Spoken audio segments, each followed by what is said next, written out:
Kita itu dalam memenuhi kebutuhan itu bukan sekedar sebatas sesuai selera kita. Tapi bagi seorang muslim itu dalam memenuhi kebutuhannya harus tunduk pada ketentuan Allah Subhanahu wa taala dan Rasulnya. Hidup ini bukan sekedar selera kita, tapi tunduk pada ketetapan Allah dan Rasul. Lihat puasa. Puasa itu Pak, orang disuruh bangun jam 3, setengah 4 untuk sahur. Mungkin saat itu orang umumnya tidak selera. Makan di saat seperti itu tidak selera. Tapi dia bangun, makan dia, walaupun tak selera. Karena hidup bukan soal selera kita. Kita mau, kita tak mau, sesuai, terserah kita saja. Tidak. Tapi hidup ini tunduk pada ketentuan Allah dan Rasulnya. Kata Rasul bahwa sahur itu sunnah. Tasahharu fa inna fis sahuri barakah. Maka dia santap sahur itu karena ada keberkahan di sana. Islam itu dalam Al-Quran hampir setiap pergeseran waktu, dari mulai pagi sampai malam, itu hampir semuanya Allah jadikan sumpah.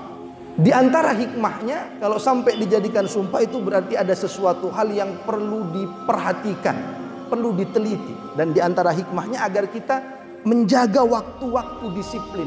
Dan yang sekarang terjadi ini Pak, di Palestina ada saudara-saudara kita yang sangat membutuhkan bantuan kita semua. Maka berikan infak terbaik kita kepada saudara-saudara kita, salurkan bilazismu, insyaallah menyalurkan itu semua. Mereka Pak, untuk urusan cinta kita sesama muslim jangan berhitung jarak.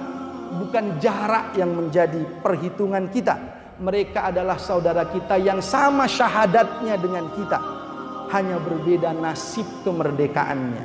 Mereka sulit untuk sholat dengan baik karena terintimidasi, karena disakiti, sulit untuk menjalankan puasa dengan baik. Alhamdulillah kita di sini nyaman, baik. Maka bagi untuk sesama muslim itu seoptimal yang kita mampu. Berapapun infakkan di jalan Allah Subhanahu wa ta'ala.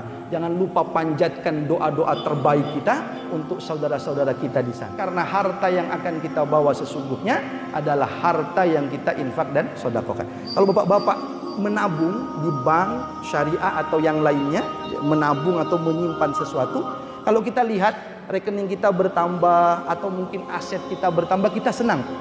Alhamdulillah sudah punya tanah, punya kambing, punya ini.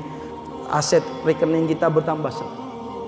Seperti itulah saat kita seharusnya melihat infak dan sedekah kita.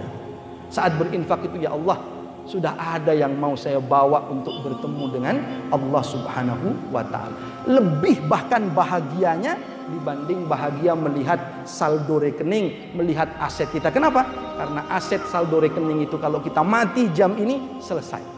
Tapi kalau apa yang kita infak sedekahkan, kita mati hari ini, hari itulah kita mendapatkan kenikmatan luar biasa nanti di hadapan Allah Subhanahu wa ta'ala. Jangan berpikir bahwa kita ini sedang membantu mereka. Kasat matanya iya. Tapi yang paling terbantu dari infak itu adalah orang yang berinfak itu sendiri. Karena harta itu akan kembali kepada orang yang berinfak. Ketika kita berpikir tentang saling menguatkan antar sesama muslim, itu jangan merasa bahwa sekedar kita memberi, berinfak, selesailah tanggung jawab kita. Tidak. Yang Allah minta itu sebenarnya kita sepenuhnya. Makanya Allah sebut dalam Al-Quran misalkan, A'udzubillahi minasyaitonirrajim, innallaha ashtara minal mu'minina anfusahum wa amwalahum bi anna lahumul jannah. Allah membeli dari orang beriman itu adalah jiwanya dan hartanya. Jadi yang Allah minta itu jiwa kita, harta kita, bukan hanya harta menyumbang selesai. Enggak. Berikan dirimu sepenuhnya dalam perjuangan Islam itu. Tetapi karena kita tak mungkin ke sana, karena kita tak bisa ke sana, maka yang bisa kita berikan, apa yang sanggup kita berikan, seoptimal yang kita mampu saja. Sebenarnya bukan memberi lalu selesai. Allah itu minta diri kita seutuhnya untuk berada di barisan perjuangan Islam itu. Tapi kita tak mampu karena keadaan, maka apa yang kita bisa kirimkan, kirimkan. Inilah Pak makna dari orang mukmin itu saling menguatkan.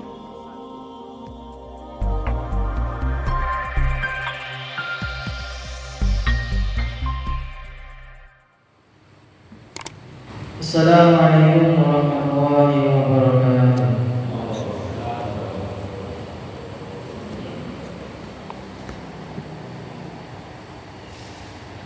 A'udzu billahi minasy syaithanir rajim.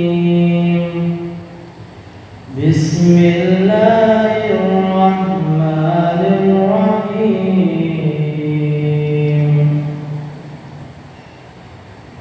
Wa qala rabbuka alla ta'budu illa iyyah wa bil walidayni ihsana imma yablughanna 'indaka al-kibara ahaduhuma aw kilahuma فلا تقل لهما أف ولا تنهرهما وقل لهما قولا كريما واخفض لهما جناح الذل من الرحمة وقل رب ارحمهما كما ربياني صغيرا. Sadaqallahul Azim. Assalamualaikum warahmatullahi wabarakatuh. Demikian tadi pembacaan ayat suci Al-Quran yang dibacakan oleh Ananda Awas. Semoga bagi yang membaca maupun yang mendengarkan senantiasa mendapat hidayah dari Allah Subhanahu wa taala. Selanjutnya kajian keislaman yang dalam hal ini disampaikan oleh Yang Terhormat Ustaz Rifhan Ali MPDI Habibullah. Kepada beliau kami persilakan. Assalamualaikum warahmatullahi wabarakatuh.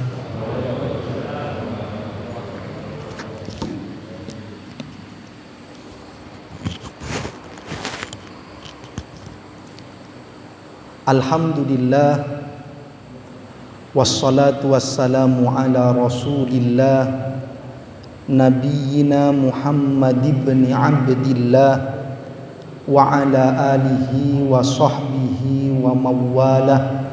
La hawla wa la quwwata illa billah.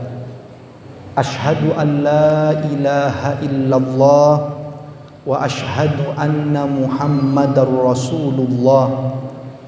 Faya ibadallah usini wa iyyakum bitaqwallah. Qala Allah ta'ala a'udzu billahi minasy syaithanir rajim. Bismillahirrahmanirrahim. Ya ayyuhalladzina amanu kutiba alaikumus shiyam kama kutiba alal ladzina min qablikum la'allakum tattaqun. Wa qala an-nabiy sallallahu alaihi wasallam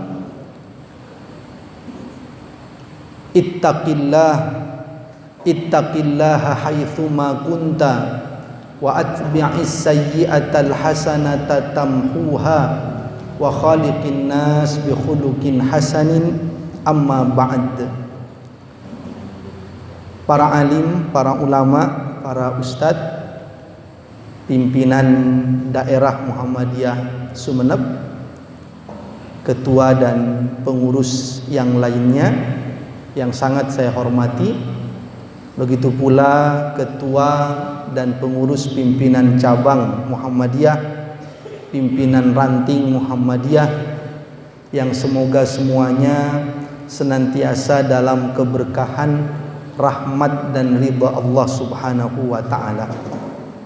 Seluruh hadirin hadirat yang malam hari ini berkumpul bersama dalam kajian ini, khususnya sesepuh, tokoh masyarakat, para umarok yang hadir, mudah-mudahan semuanya juga mendapatkan rahmat, ridha dan kasih sayang Allah Subhanahu wa taala. Amin amin ya rabbal alamin. Alhamdulillah, segala puji kita panjatkan kehadirat Allah Subhanahu wa taala. Salawat salam kita haturkan kepada Nabi Muhammad sallallahu alaihi wasallam. Hari ini kita masih berada di bulan Syawal, dan bagi yang langsung berpuasa Syawal, maka insyaallah besok terakhir.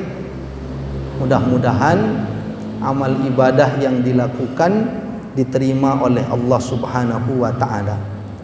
Kata Nabi dalam hadisnya tentang betapa luar biasanya pahala orang yang melakukan ibadah puasa di bulan Syawal setelah dia melanjutkan puasa penuhnya atau puasa yang sudah dia lakukan di dalam bulan Ramadan. Kata Nabi Muhammad sallallahu alaihi wasallam, "Man shoma Ramadan thumma atba'ahu sittan min Syawal kana kasiyamid dahri." Siapa yang puasa sebulan di bulan Ramadan kemudian melanjutkan 6 hari di bulan Syawal, maka dia mendapat pahala seperti puasa setahun penuh lamanya. Cuman memang puasa Syawal itu kadang ada tantangannya, Pak, karena awal-awal Idul Fitri, setelahnya masih masa-masa silaturahim dan sebagainya. Karena itu sering juga yang sudah puasa Syawal akhirnya dibatalkan karena mungkin diundang dan seterusnya. Katanya mengikuti bahwa Nabi memang memberikan kaidah kalau puasa sunnah itu yang berpuasa adalah yang berpuasa. Maksudnya dia boleh membatalkan jika memang ada hal-hal yang menurut dia lebih pas untuk dibatalkan, seperti takut mengecewakan yang diundang misalkan. Tapi dia juga boleh memilih terus untuk berpuasa jika tidak dikhawatirkan mengecewakan yang mengundang. Dia mendoakan saja orang yang mengundangnya itu. Itu disebutkan dalam hadis Rasulullah sallallahu alaihi wasallam. Jadi kalau tidak enak dibatalkan, tapi kalau enak tidak masalah lanjutkan. Doakan orang yang mengundang. Cuman katanya begini, Pak, tidak enaknya itu kadang-kadang bukan tidak enak sama yang mengundang, Pak. Karena yang mengundang itu sudah tidak masalah sebenarnya. Tidak enaknya itu tidak enak sama makanannya yang terhidang itu. Nah, biasanya enak-enak juga yang dihidangkan itu. Tidak enaknya di situ. Ini mudah-mudahan insyaallah, Pak, tadi saya lihat ada beberapa yang berbuka puasa. Sekali lagi mudah-mudahan diterima oleh Allah Subhanahu wa taala. Ramadan selesai, Pak, kita masuk Syawal. Inilah start awal untuk pembuktian dari ibadah Ramadan yang sudah kita lakukan. Karena Ramadan itu puasa khususnya yang kita sudah lakukan, tujuan akhirnya adalah la'allakum tattaqun, agar kalian semua bertakwa. Maka inilah pembuktian ketakwaan itu. Apakah kita menjadi hambanya Ramadan yang hanya akan taat kepada Allah di bulan Ramadan, lalu selesai tidak taat lagi karena dia menjadi hambanya Ramadan saja, na'udzubillah, atau dia akan menjadi hambanya Allah Subhanahu wa ta'ala. Kalau menjadi hambanya Allah, maka Allah tidak pernah berlalu sebagaimana Ramadan. Allah tidak pernah tidak ada sebagaimana Ramadan, kadang ada, kadang berlalu. Tapi Allah selalu ada, maha ada, maka ketaatan, ketakwaan itu juga terus ada dalam diri kita, apalagi sudah dididik sebulan penuh di dalam bulan Ramadan yang mulia itu. Maka mari, Pak, kita ambil pelajaran, nilai-nilai dari Ramadan itu untuk kita bawa dalam kehidupan kita. Pesan-pesan Ramadan itu kita bawa dalam kehidupan kita, agar betul-betul kita meraih takwa itu. Apa pesan-pesan Ramadan atau pelajaran pendidikan dari Ramadan? Banyak sekali. Di antaranya saja, Pak, ada mungkin 3 yang mungkin bisa kita bahas. Pertama, puasa Ramadan dan ibadah-ibadah Ramadan lainnya itu mengajarkan kepada kita untuk disiplin dalam masalah waktu. tertib dalam memanfaatkan waktu, memanage diri kita, memanage kegiatan kita, mengatur waktu kita. Itu yang diajarkan di Ramadan kemarin, di antaranya. Apa buktinya Pak? Mari kita lihat saat kita berpuasa. Malam hari kita bangun untuk santap sahur. Santap sahur ada waktunya. Saat waktu sudah habis azan subuh, maka selesai. Tertib, disiplin terhadap waktu. Maka dia harus memanage kapan sahurnya agar tidak terlalu tergesa-gesa dan seterusnya. Pada waktunya subuh dia harus selesai. Ini dilatih oleh Allah untuk tertib, untuk mengikuti aturan yang ada, disiplin terhadap waktu. Setelah itu dia berpuasalah Pak seharian. Siang hari lapar haus dia berpuasa. Dia tidak akan berbuka kalau belum sampai pada waktunya. Setelah orang berkumpul semua mau berbuka bersama, tidak ada yang berani berbuka. Kenapa? Belum waktunya. Mereka semua hanya menunggu saat azan maghrib tiba. Disiplin sekali, tertib sekali, mengatur dirinya, memanage dirinya, tertib sekali. Tak ada yang berani buka duluan, siapapun dia. Maka tertib sekali, disiplin sekali. Baru ketika azan berkumandang, barulah semuanya berbuka. Sarannya Pak, sudah sering disampaikan insyaallah di pengajian-pengajian Muhammadiyah, kalau sudah azan maka masuk waktunya segera menyegerakan berbuka. Kata Nabi, la yazalun nas bi khair ma'ajjalul fitr, atau kama qala Nabi sallallahu alaihi wasallam. Manusia itu tidak akan lepas dari kebaikan selama dia menyegerakan dalam berbuka. Dia sudah berpuasa penuh kebaikan, saat berbuka dia segerakan kalau sudah masuk waktunya. Termasuk muadzin Pak. Muadzin itu kalau sudah masuk waktu azan, jangan azan dulu. Sunnahnya menyegerakan berbuka. Yang penting sudah masuk waktunya, muadzinnya minum terlebih dahulu agar batal dulu, menyegerakan berbuka baru dia azan. Yang penting sudah masuk waktunya. Cuman Pak, untuk muadzinnya cukup minum 1 gelas saja, habis itu azan. Jangan dilanjutkan dengan makan dulu muadzinnya Pak. Nah, karena ada itu ditunggu semua di depan masjid. Loh, kok azan? Tadi muadzin sudah masuk. Padahal dilihat di tempat azan makan nasi padang 1 bungkus dulu. Nah, maka azan cukup dia batalkan, dia azan, mendapat pahala itu. Tertib sekali Pak. Lihat, setelah itu memanage diri semuanya, sholat maghrib. Habis itu yang mau pulang-pulang makan mungkin isya kembali lagi.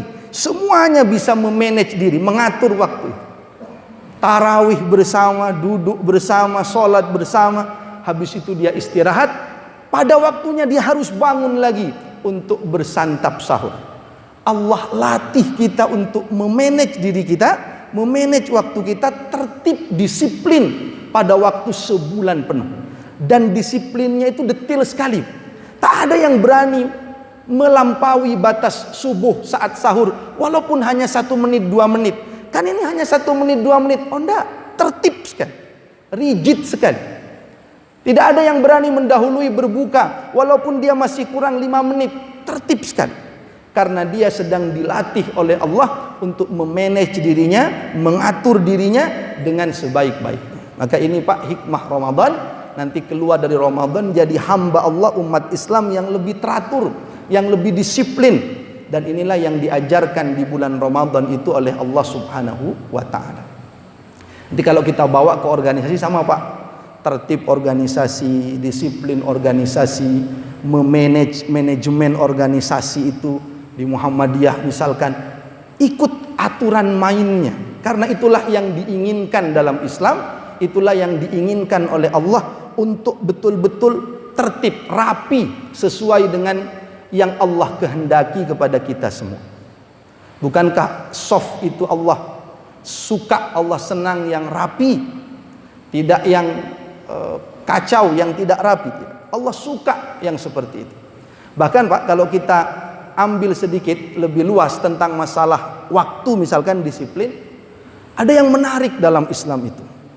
Islam itu dalam Al-Quran hampir setiap pergeseran waktu dari mulai pagi sampai malam itu hampir semuanya Allah jadikan sumpah. Di antara hikmahnya, kalau sampai dijadikan sumpah itu berarti ada sesuatu hal yang perlu diperhatikan, perlu diteliti. Dan di antara hikmahnya agar kita menjaga waktu-waktu disiplin itu. Subuh Pak, Allah ambil sebagai sumpah. Bagaimana sumpahnya Pak? Was-subhi idza tanaffas. Masuk kemudian pagi hari Pak, ada sumpah Allah wal fajr, demi waktu fajar, walaupun nanti dikaitkan dengan fajar yang 10 dan malam yang 10, yaitu kalau fajar yang 10 wal fajr walayalin ashr, kalau pagi yang 10 kata para ulama tafsir diantaranya 10 hari pertama bulan Dzulhijjah. Kalau walayalin ashr 10 malam yang Allah jadikan sumpah, kata sebagian ulama tafsir adalah 10 malam terakhir bulan Ramadan. Tapi Allah jadikan sumpah pagi itu. Subuh Allah jadikan sumpah, pagi Allah jadikan sumpah. Naik sedikit Pak, setelah pagi apa waktunya? Duha. Ada lagi sumpah Allah. Bagaimana sumpah Allah? Wadduha. Siang. Bagaimana siang Pak? Wan nahari idza tajalla. Asar. Allah jadikan sumpah lagi. Wal asr. Demi waktu asar sebenarnya makna bahasanya. Kemudian diterjemahkan secara umum demi waktu, demi masa. Malam Allah jadikan sumpah walaili idza saja. Bahkan malamnya lagi, malam itu ada yang malam biasa, ada yang malam yang telah larut Pak, yang telah larut. Allah jadikan sumpah lagi walaili idza as'as. Demi malam apabila telah larut. Lihat bagaimana Allah jadikan sumpah semuanya bergulirnya waktu itu untuk mengingatkan disiplin terhadap waktu-waktumu tak banyak di dunia ini. Gunakan sebaik-baiknya, manage dirimu untuk terus mendekat kepada Allah Subhanahu wa ta'ala. Maka sekali lagi Pak, ini pesan kepada kita, karena kita juga aktif di organisasi Muhammadiyah ini, tertib, disiplin sesuai dengan kaidah pedoman aturan yang ada. Dan inilah yang diajarkan dalam bulan Ramadan yang kemarin itu. Saya alhamdulillah Pak juga berupaya betul untuk bisa tertibin. Saya pernah diundang rapat Pak. Rapatnya jam 8. Saya jam 8 kurang 10 menit sampailah di tempat itu. Tidak ada yang datang. Sampai tuan rumahnya bilang, karena ditaruh di salah satu rumah, itu bilang, Ustadz katanya kok datang sekarang? Loh kan undangannya jam 8. Aduh Ustadz, teman-teman tuh datangnya agak molor.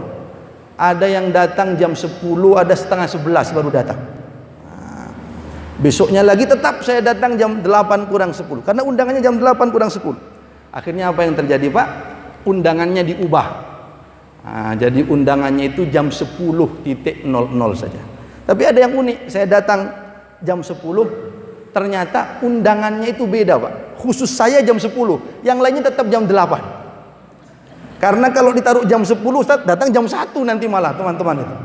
Maka mari kita belajar untuk disiplin bersama. Alhamdulillah Pak, dalam Islam itu bahkan yang diinginkan itu ternyata yang dianjurkan itu bukan datang tepat waktu yang dianjurkan. Kok bisa Ustaz? Datang tepat waktu itu bagus, tapi bukan itu yang dianjurkan. Yang dianjurkan adalah datang sebelum waktunya. Itu yang dianjurkan. Contoh sholat Pak, jangan datang pas imam takbir, datanglah sebelum waktunya agar bisa sholat sunnah qobliyah, agar bisa sholat sunnah rawatibnya, sholat sunnah tahiyatul masjidnya, datang sebelum waktu. Saya sampaikan ini Pak di perkantoran di Surabaya. Jadi yang diinginkan Islam itu bukan sekedar tepat waktu, tapi sebelum waktunya. Tepat waktu itu bagus, tapi yang Islam inginkan sebelum waktunya. Sholat saya contohkan. Lalu ada yang nyeletuk itu Pak, karyawannya kantor itu. Kalau kata kalau kata direkturnya bilang ke saya, Ustadz itu bagus dari ceramahnya Ustadz, sebelum tanya jawab ini Pak. Karena mendisiplinkan karyawan biar datangnya itu tidak mepet-mepet sebelum waktunya, apalagi telat. Lalu ada karyawan yang nanya, Ustadz katanya ketika tanya jawab. Silahkan nanya. Berarti Islam itu menganjurkan sebelum waktunya Ustadz? Ya, itu yang dianjurkan. Tepat waktu itu biasa, sebelum waktunya itu yang dianjurkan. Apa kata karyawan ini, Pak? Sebelum waktunya Islam itu yang dianjurkan Ustadz, yang disuruh. Iya. Apakah boleh Ustadz itu saya terapkan untuk buka puasa di bulan Ramadan katanya. Sebelum waktunya. Kalau itu tidak boleh Pak ya. Kalau itu harus tepat waktu, tidak boleh. Tapi untuk bisa buka puasa tepat waktu tetap harus persiapan sebelum waktunya. Karena kalau azan baru cari minum, cari makan, telat dia. Tapi dia harus persiapan sebelum waktunya. Ini yang diajarkan. Saya pernah Pak pengajian di daerah Sidoarjo, pengajian pernikahan, jam 9 acaranya. Nah, saya datanglah 9 kurang 15 menit. Nah, saya datang. Lewat di jalannya, gangnya sudah betul. Tapi tidak ada orang di rumah itu, sepi. Hanya mungkin 1-2 saja. Saya tunggu dari jauh Pak, saya berhenti parkir. 9 kurang 5 menit, masih sepi. 9 kurang 1 menit, sepi. Nah, saya telepon aja tuan rumahnya. Assalamualaikum Bu. Waalaikumsalam, kata tuan rumahnya. Oh, dengan Ustadz, alhamdulillah Ustadz. Terima kasih sudah menelpon katanya, mengkonfirmasi untuk kehadiran di acara pernikahan putri saya. Alhamdulillah. Saya mau tanya, lah ini mulainya jam berapa? Jam 9 kok masih kosong, tidak ada orang. Saya mau tanya begitu Pak, mungkin rasa dulu sohibul baitnya, langsung bilang dulu, terima kasih banyak ya Ustadz katanya. Terima kasih, mudah-mudahan Ustadz bisa datang nanti di hari Ahad minggu depan katanya. Saya lihat jadwal, saya ternyata yang keliru jadwal itu Pak. Jadi bukan karena saking rajinnya itu ya Pak, karena keliru jadwal itu. Nah, jadi kita diajarkan untuk disiplin ini. Maka disiplin organisasi, disiplin semuanya kita ikuti. Karena itulah yang diajarkan oleh Islam, diajarkan oleh Allah Subhanahu wa taala. Tertib dia dalam masalah waktu, dalam masalah disiplin diri, manajemen dirinya ini. Berikutnya, Bapak Ibu rahimakumullah, yang kedua yang diajarkan dari Ramadan yang kemarin itu adalah kita itu dalam memenuhi kebutuhan itu bukan sekedar sebatas sesuai selera kita. Tapi bagi seorang muslim itu dalam memenuhi kebutuhannya harus tunduk pada ketentuan Allah Subhanahu wa taala dan Rasulnya. Hidup ini bukan sekedar selera kita, tapi tunduk pada ketetapan Allah dan Rasul. Lihat puasa. Puasa itu Pak, orang disuruh bangun jam 3, setengah 4 untuk sahur. Mungkin saat itu orang umumnya tidak selera. Makan di saat seperti itu tidak selera. Tapi dia bangun, makan dia, walaupun tak selera. Karena hidup bukan soal selera kita. Kita mau, kita tak mau, sesuai terserah kita saja, tidak. Tapi hidup ini tunduk pada ketentuan Allah dan Rasulnya. Kata Rasul bahwa sahur itu sunnah. Tasaharu fa inna fis sahuri barakah. Maka dia santap sahur itu karena ada keberkahan di sana. Walaupun kadang biasa-biasa makanannya, dia santap. Lihat Pak, begitu sudah masuk waktu puasa, dia mulai haus, dia lapar, siang panas terik matahari, dirinya ingin makan, dirinya ingin minum. Tapi hidup bukan soal selera kita. Hidup bukan soal kemauan kita, kehendak kita saja. Tapi tunduk kepada aturan Allah dan Rasul. Kita tahan itu. Kita tak makan, kita tak minum walaupun kita mau. Karena hidup ini bukan selera kita, tapi hidup ini ikut pada aturan Allah dan Rasul. Kita tahan itu. Walaupun kadang-kadang ada teman yang menggoda datang kepada kita. Ada itu cerita Pak, yang datang temannya katanya, kamu kok cek lemesnya, kamu lemes sekali sekarang. Kata dia, iya tadi malam saya tidak sahur katanya. Nah, kata temannya ini menggoda Pak. Oh katanya sama dengan saya kemarin. Saya kemarin itu juga lemes, puasa tidak sahur. Tapi alhamdulillah akhirnya kuat karena melakukan satu hal di siang hari. Apa itu? Alhamdulillah saat saya lemes itu katanya ada teman yang lain bawakan es campur 1 mangkok. Nah, saya coba itu, saya makan kuat sampai maghrib puasa saya katanya.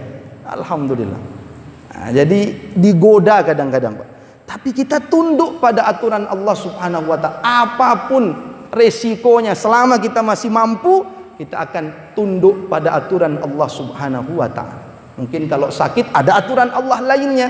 bahwa boleh dia berbuka. Tapi dia bukan mendahulukan selera, tapi mendahulukan ketundukan kepada Allah Subhanahu wa taala. Masuk waktu berbuka sama, dia juga baru mau makan setelah Allah mengizinkannya, setelah Allah membolehkannya untuk menyantap makanan berbuka puasa itu. Apa maknanya, Pak? Hidup ini Allah ajarkan 30 hari atau 1 bulan. Hidupmu itu bukan seleramu saja, bukan sekehendakmu saja. Kapan kau mau makan, makan, kapan kau minum, minum, bukan itu. Hidupmu itu kau tundukkan pada ketetapan Allah Subhanahu wa taala. Begitu pula dalam hidup ini, Pak. Kerja itu bukan sekedar dapat uang, dapat nafkah, tapi apakah ini sesuai dengan aturan Allah atau tidak. Berpakaian itu bukan semau kita, tapi apakah sesuai dengan ketetapan Allah Subhanahu wa taala. Begitulah dalam hidup ini. Karena hidup itu bagaimana kita mencari ridhanya Allah Subhanahu wa taala. Ini sesuai atau tidak dengan ketetapan Allah Subhanahu wa taala. Baru kalau sesuai kita ikuti apa yang ditentukan oleh Allah Subhanahu wa taala itu. Ada orang, Pak, kadang-kadang sakarepnya dia, terserahnya dia. Ada katanya mengatakan begini, Pak. Kalau sudah sempit, bisnisnya, ekonominya curang, mulai dia menipu, korupsi, semaunya, tak tunduk pada Allah Subhanahu wa ta'ala. Ada lagi, Pak, yang ketika seret ekonominya ke dukun, na'udzubillah. Nah, ini mudah-mudahan kita dihindarkan dari yang seperti ini. Ada, Pak, kejadian, itu cerita ke saya. Ada cerita, ada seorang satu keluarga kaya, Pak, yang dia kena dampak COVID ini. Akhirnya bisnisnya juga seret, dia cari dukun untuk menjaga dirinya dan agar bisnisnya nanti bisa kembali lancar. Dia cari dukun yang ahli, dapat dia, Pak, di pojok sana, di jalan ini agak jauh dari rumahnya dapat.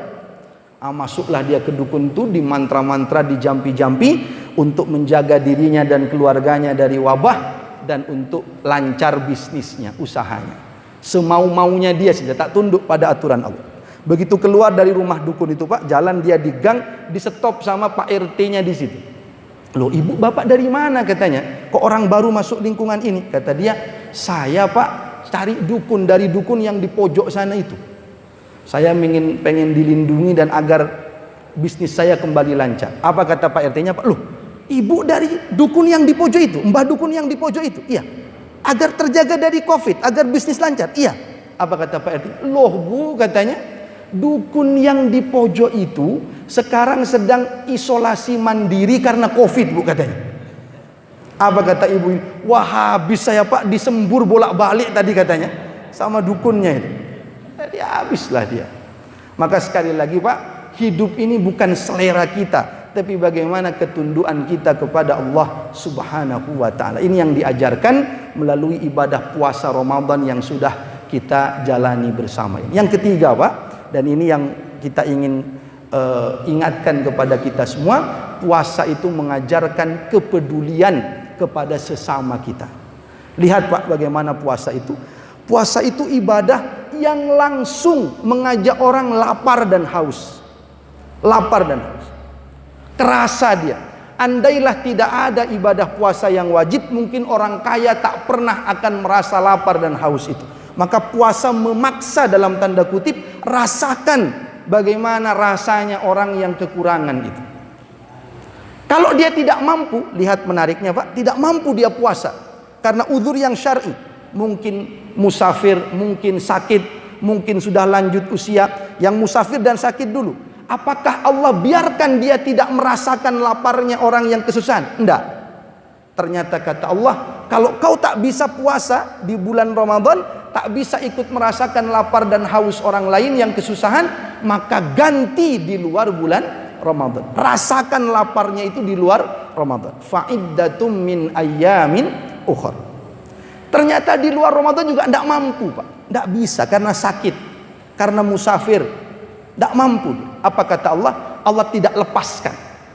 Dia boleh tidak merasakan laparnya orang yang kelaparan, tapi dia harus memberi makan orang yang kelaparan. Kata Allah, fidyatun ta'amu miskin, beri makan. Adzan ya, Pak? Belum. Jadi kalau tak bisa ikut lapar karena udzur yang syar'i, beri makan orang yang kelaparan. Ini puasa itu langsung mengajarkan kepedulian sosial terhadap sesama. Lihat Pak juga ketika kita sudah dalam sehari-hari puasa, kita sudah lapar seharian.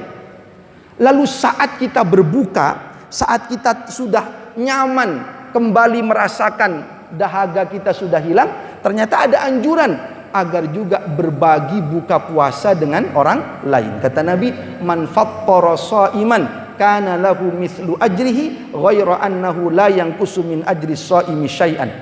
Orang yang memberi buka puasa itu dapat pahala seperti orang yang berpuasa tanpa mengurangi pahala orang yang diberi buka puasa itu. Apa maknanya Pak? Setelah kau rasakan lapar seharian, maghrib engkau sekarang beri makan orang yang kelaparan. Engkau berbuka, beri makan juga orang yang sama-sama kelaparannya denganmu, berikan dia makanan buka puasa. Jadi puasa itu mengajarkan infak dan sedekah yang sangat luar biasa. Maka galakkan ini Pak dalam kehidupan kita, karena itu yang diajarkan oleh bulan Ramadan, bulan puasa itu. Saat kita berinfak sedekah itu Pak, maka penting sekali jangan merasa bahwa berat infak dan sedekah itu. Allah mudahkan. Kalau yang wajib Allah hanya mintakan 2,5% zakat kita. Infak sedekah silahkan semampunya, sebagian dari yang Allah rizkikan kepada kita. Maka jangan jadi orang yang pelit Pak. Apa yang bisa kita infak. Kalau tidak bisa dengan tenaga, dengan doa. Jangan menjadi orang yang pelit. Kadang-kadang Pak, ada orang yang pelit sekali. Jangankan kepada orang lain, bahkan kepada istrinya, kepada keluarganya pelit sekali. Itu ada cerita Pak, ada istri itu protes sama suaminya. Mas, katanya, saya kok enggak pernah dibelikan perhiasan lagi. Hanya dulu dibelikan perhiasan saat awal-awal menikah saja. Padahal suaminya itu mampu, mapan. Apa kata suaminya Pak? Alasannya, kata suaminya, bukan saya tidak mau membelikan perhiasan Dek, katanya. Saya itu ingin membelikan perhiasan. Saya sudah keliling ke toko-toko perhiasan untuk membelikan engkau perhiasan. Tapi yang saya dapatkan justru hadis Nabi yang mengatakan dunia ini adalah perhiasan. Dan sebaik-baik perhiasan adalah istri yang solihah. Kamu itu sudah jadi istri yang solihah, sering ikut pengajian Aisyah, nasihatul Aisyah, maka engkaulah perhiasan terindah. Tak usah pakai perhiasan-perhiasan lagi, katanya. Nah, ini akal-akalannya suami yang agak pelit begitu itu Pak ya. Insya Allah tidak ada kalau di Muhammadiyah Pak. Insya Allah mau untuk berinfak bersedekah. Dan yang sekarang terjadi ini Pak di Palestina, ada saudara-saudara kita yang sangat membutuhkan bantuan kita semua. Maka berikan infak terbaik kita kepada saudara-saudara kita, salurkan di Lazismu, insya Allah menyalurkan itu semua. Mereka Pak, untuk urusan cinta kita sesama muslim jangan berhitung jarak. Bukan jarak yang menjadi perhitungan kita. Mereka adalah saudara kita yang sama syahadatnya dengan kita, hanya berbeda nasib kemerdekaannya. Mereka sulit untuk sholat dengan baik karena terintimidasi, karena disakiti, sulit untuk menjalankan puasa dengan baik. Alhamdulillah kita di sini nyaman, baik. Maka bagi untuk sesama muslim itu seoptimal yang kita mampu. Berapapun infakkan di jalan Allah Subhanahu wa ta'ala. Jangan lupa panjatkan doa-doa terbaik kita untuk saudara-saudara kita di sana. Maka berikan infak yang terbaik Pak. Ada orang, sebenarnya infak itu bisa macam-macam Pak. Tentu kalau sekarang yang paling dibutuhkan dana, karena akan dikirim. Tak mungkin dengan barang-barang, karena tak mungkin bisa dikirim ke sana. Mungkin dengan dana, sisihkan semampu kita. Jadikan itu bukti kecintaan kita kepada saudara kita di hadapan Allah Subhanahu wa ta'ala, seberapapun yang kita mampu. Tapi sebenarnya secara umum Pak, kalau kita kepada tetangga, kepada sesama, apa yang bisa kita berikan, berikan. Tak harus dengan dana, dengan uang. Maka Allah menyebut infak itu harus menjadi kriteria pada diri kita. Allah menyebut alladzina yunfiquna fis sarra'i wad dharra. Orang bertakwa itu yang berinfak di saat lapang dan sempit. Kita biasa memahami yang penting infak di saat lapang dan sempit. Kalau kita cari hikmah lebih dalam, dahsyat sekali pesan Al-Quran ini, Pak. Pertama, betul bahwa ayat ini menyuruh kita berinfak di saat lapang dan sempit. Tapi ada pesan lain yang kalau kita ambil hikmahnya. Apa itu? Kalau Allah mengatakan infak di saat lapang dan sempit, itu makna hikmahnya yang kita bisa ambil adalah jadikan infak sodakoh itu karaktermu, kepribadianmu, sifatmu. Sehingga kapanpun engkau bawa terus itu. Saat lapang engkau ingin berinfak, saat sempit engkau tetap ingin berinfak, karena sudah menjadi sifatmu, sudah menjadi karaktermu infak itu. Maka saat sempit pun engkau mau berinfak. Apa infaknya? Semampumu. Bisa dengan uang, tak bisa dengan uang, dengan makanan, tak bisa makanan, pakaian, tak bisa pakaian, dengan tenaga. Sudah menjadi karakter dia berinfak di saat lapang dan sempit. Itu yang diinginkan oleh Allah Subhanahu wa ta'ala. Karena itu Muhammadiyah dengan gerakan Al-Ma'unnya ingin betul-betul setiap orang itu punya pribadi yang berinfak, yang Allah sebut dengan yunfiquna fis sarra'i wad dharra, itu semampu dia. Ada pengemis datang, Pak, ke rumahnya, orangnya kaya raya. Ini cerita di kota besar. Pengemis ini betul-betul membutuhkan.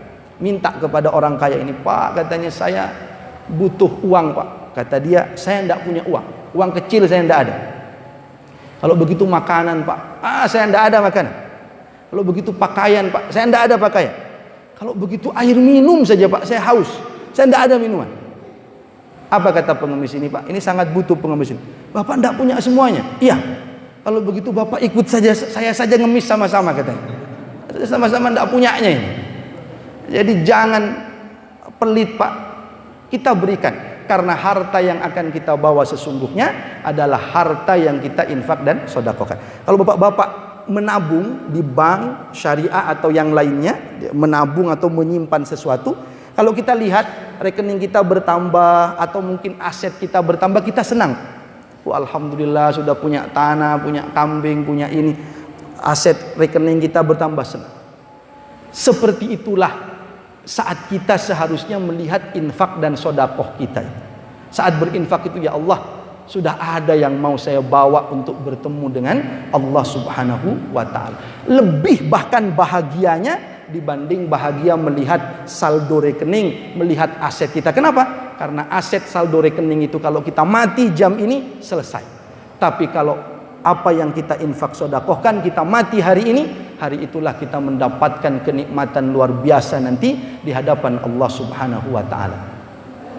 Azan ini, Pak? Azan ya, Pak, ya? Biasanya bagaimana, Pak? Kita cukupkan atau azan dulu lanjut lagi mungkin sedikit atau cukup? Azan dulu, lanjut sedikit barangkali, Pak. Silakan, Pak, kalau untuk yang mungkin azan. Saya lanjutkan sedikit saja, Pak, jadi penutup kita. Terkait infak sodakoh ini, jadi jangan berpikir, misalkan untuk infak saudara kita di Palestina, jangan berpikir bahwa kita ini sedang membantu mereka. Kasat matanya iya, tapi yang paling terbantu dari infak itu adalah orang yang berinfak itu sendiri, karena harta itu akan kembali kepada orang yang berinfak itu. Dan dalam Islam, Pak, ketika kita berpikir tentang saling menguatkan antar sesama muslim, itu jangan merasa bahwa sekedar kita memberi, berinfak, selesailah tanggung jawab kita. Enggak. Yang Allah minta itu sebenarnya kita sepenuhnya. Makanya Allah sebut dalam Al-Quran misalkan, a'udzubillahi minasyaitonirrajim, innallaha ashtara minal mu'minina anfusahum wa amwalahum bi anna lahumul jannah. Allah membeli dari orang beriman itu adalah jiwanya dan hartanya. Jadi yang Allah minta itu jiwa kita, harta kita, bukan hanya harta menyumbang selesai. Enggak. Berikan dirimu sepenuhnya dalam perjuangan Islam itu. Tetapi karena kita tak mungkin ke sana, karena kita tak bisa ke sana, maka yang bisa kita berikan, apa yang sanggup kita berikan, seoptimal yang kita mampu saja.